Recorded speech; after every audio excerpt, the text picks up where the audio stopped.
Lorsqu'on pense à une histoire sur notre époque, la plupart se concentreront sur les conflits et intrigues politiques qui ont conduit au monde tel que nous le connaissons. Le récit d'aujourd'hui va se centrer sur la terrible guerre qui allait bousculer les forces en présence. Inutile de préciser que cette histoire révélera de sombres secrets sur les écrits du maître Sapkowski, notamment les 3 premiers livres de son recueil d'aventures. Si vous souhaitez découvrir cette histoire par vous-même, je vous invite à aller plutôt voir à la table voisine plutôt que de me prêter une oreille attentive.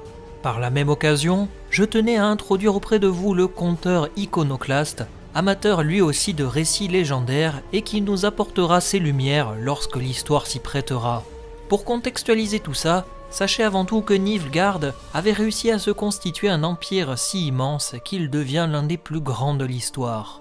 Atteignant désormais les territoires de ceux qui composaient les royaumes du Nord, l'Empire du Soleil allait se lancer dans une folle quête de pouvoir pour le meilleur et le pire.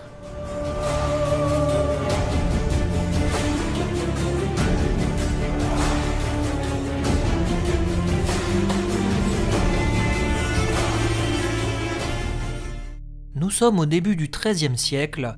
Le monde est régi par des rapports de force réguliers, opposant les royaumes les uns par rapport aux autres pour des histoires de rivalité territoriale. La géographie des royaumes du Nord a été façonnée par des conflits en continu, et il en va de même pour le Sud avec l'expansion du royaume de Nilfgaard. Pour beaucoup, l'origine de la première guerre nordique remonte à l'année 1239, lorsque le royaume du Soleil décida de s'accaparer des territoires de ses voisins. Sous l'empereur Fergus Varemreis, l'empire commençait à se former en agrandissant ses provinces. Très apprécié, l'empereur Fergus était sage et affichait une volonté de fer. Malheureusement pour lui, il fut renversé à une date aujourd'hui inconnue par celui que l'on surnomme l'usurpateur. Je te laisse poursuivre, Rico ?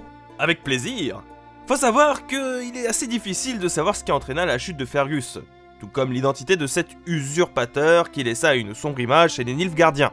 Il enferma Fergus et sa famille dans la prison royale, le tortura afin de briser sa volonté, mais ce dernier restait de marbre. Afin de détruire psychologiquement son prédécesseur, le nouvel empereur demanda au magicien Brattens de transformer son fils, Emhyr, en un monstre repoussant. Fergus, devant le spectacle macabre et la transformation de son fils, garda sa volonté de fer et fut exécuté dans la foulée par l'usurpateur. Quant à Emhyr, il fut lâché dans les forêts de Nilfgaard pour amuser l'usurpateur qui envoya des chasseurs et chiens à ses trousses. Traqué comme un vulgaire animal, le monstrueux Emhyr n'avait pas d'autre choix que de fuir.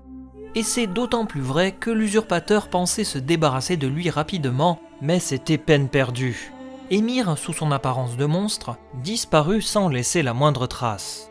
Enfin, c'est ce qu'on pensait tous, mais je ne veux surtout pas vous raconter toute l'histoire, ça serait bien trop dommage de tout révéler sur l'histoire d'Emhyr.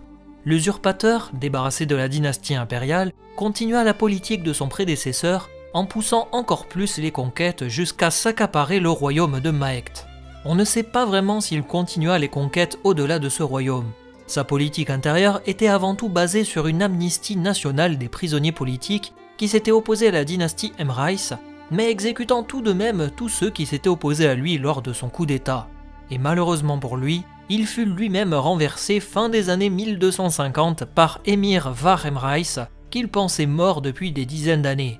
Emhyr, aidé par des officiers déçus de l'usurpateur, put ainsi remettre sa dynastie sur le trône après en avoir été chassé. Il restructura l'empire et mit fin aux années noires sous l'usurpateur. Emhyr se plia néanmoins à la volonté des aristocrates qui désiraient avoir un espace vital pour Nilfgaard. Pour ne pas fragiliser sa position, Emhyr décida de poursuivre l'expansion de l'empire et il arriva aux portes de Cintra en l'an 1262-63. Hésitant dans un premier temps, l'empereur franchit le pas et attaqua le royaume du Lion la même année, déclenchant ce que l'on surnomme la première guerre nordique. Même encore aujourd'hui, il est assez difficile d'expliquer les raisons qui ont poussé Nilfgaard à attaquer les royaumes du Nord. Sont-elles économiques ? Pas vraiment, car l'empire était plutôt riche et n'avait nul besoin d'agrandir sa trésorerie. Était-ce une affaire politique ? Ah, peut-être, car on connaît l'ambition de Nilfgaard et sa volonté de s'unir aux rois et reines des autres royaumes. Ou bien, est-ce une suite logique après toutes les conquêtes menées par l'Empire du Sud ? Ah, là aussi, de nombreuses lettrés se sont penchés sur la question sans réellement savoir s'il avait des raisons officielles qui ont poussé Nilfgaard à franchir le pas. Certains pensent à l'inverse qu'il s'agit d'une raison personnelle ayant poussé l'empereur Emhyr à attaquer en particulier le royaume de Cintra. Mais là aussi, il vaut mieux garder des secrets pour d'autres récits. Nilfgaard n'avait pas vraiment de raison de déclencher un conflit ouvert avec les royaumes du Nord. Ces entités territoriales étaient aguerries par des années de guerre et comptaient des soldats plus expérimentés dans leurs rangs. Logistiquement parlant, une attaque directe survenue par les monts Hamel et le fleuve de la Yaruga semblait quant à elle compliquée. Malgré les contraintes géographiques et humaines, Émir ordonna d'attaquer Cintra, royaume qui faisait office de porte d'entrée vers le nord. Les deux armées se rencontrèrent sur les champs de Marnadal et l'affrontement promettait d'être violent. Durant la bataille, le roi de Cintra, Eist Tuirsuch, périt dans les bras de son épouse, la reine Calante. On dit que tous les soldats entendirent les rugissements de rage de la lionne de Cintra. La bataille dura 1 jour et 1 nuit. L'armée cintrane offrit une résistance héroïque face aux hordes de Nilfgaard. Mais la destinée fut tout autre, car les armées nilfgaardiennes étaient supérieures et la retraite fut la seule option viable pour sauver le maximum de soldats. La reine Calante couvrit elle-même en personne la retraite de ses troupes, chevauchant à la tête des chevaliers lors d'une charge désespérée. Blessée grièvement, la reine fut transportée en urgence à Cintra par ses fidèles. Les hordes de Nilfgaard prirent alors d'assaut la ville sans grande difficulté car il ne restait plus assez de soldats pour défendre les murs de la cité. En l'espace de quelques jours, Cintra fut livrée à la cruauté des soldats de Nilfgaard, pillés et brûlés, même si le palais royal offrit quelques jours de résistance supplémentaire face aux hordes de l'Empire. Lorsqu'ils pénétrèrent dans le château, les soldats de Nilfgaard ne trouvèrent que quelques gardes, puisque les aristocrates de Cintra avaient préféré se donner la mort plutôt que de finir comme prisonniers de guerre ou esclaves d'émir. La reine Calante, en personne, demanda à ce que l'on mit fin à ces jours, mais aucun soldat n'était assez fort pour lever la main sur leur monarque préféré. Alors, dans un dernier élan de bravoure, la reine se traîna malgré ses blessures et se jeta du haut des murailles. Ainsi mourut la lionne de Cintra, tandis que la princesse Cyrilla disparut, on ne sait comment. Et je te laisse terminer le récit, hein, je vais me resservir une bière au comptoir. Rapporte-moi-en une, tiens, j'ai la gorge sèche. Où en étais-je Ah oui, c'est vrai. Ce triste épisode surnommé plus tard le massacre de Cintra, qui hante encore les esprits des royaumes du Nord. Autrefois fier et puissant, le royaume de Cintra était désormais réduit à l'état de ruine où les fantômes s'agitaient entre les pierres fumantes laissées par Nilfgaard. Voyant que l'Empire n'était pas rassasié, les elfes cachés dans les forêts prirent eux aussi les armes et décidèrent d'aider les Nilfgaardiens dans leur combat. Pour les elfes, l'objectif était de lutter contre les royaumes du Nord en priant pour une victoire de Nilfgaard. Ils pouvaient aussi négocier un territoire en échange de leur aide, si tant est qu'Émir remporte la victoire. Les elfes, toujours bercés d'illusions. Les Nilfgaardiens, quant à eux, se tournèrent ensuite vers le royaume de Soden. Après avoir écrasé son armée lors d'une bataille, ils conquirent le sud du royaume appelé le Haut-Soden. Mais c'était sans compter sur la bravoure des royaumes du Nord, et Émir l'a pris à ses dépens. Souhaitant traverser la Yaruga pour envahir les autres royaumes, il se heurta à la ténacité des magiciens et magiciennes venus défendre la région.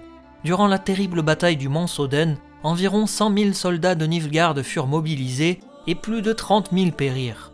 22 mages y livrèrent bataille et 14 périrent pour défendre le nord. Aidés par les troupes du roi de Redania, Edirn, Temeria et Kaedwen, la marche dévastatrice des armées impériales prit fin. Émir fut alors contraint d'accepter la paix et ainsi se termina la première guerre nordique sur une impasse et une frustration pour l'empereur. Ce dernier fit alors exécuter la grande partie de ses maréchaux qui avaient mené à cet échec. La folle quête de l'empereur prit fin en l'an 1263 aux portes du fleuve de la Yaruga, lui qui rêvait tant d'un empire continental uni et puissant. Si le massacre de Cintra n'avait jamais eu lieu, les royaumes du Nord n'auraient sans doute pas pris les armes pour se dresser face aux soldats de Nilfgaard.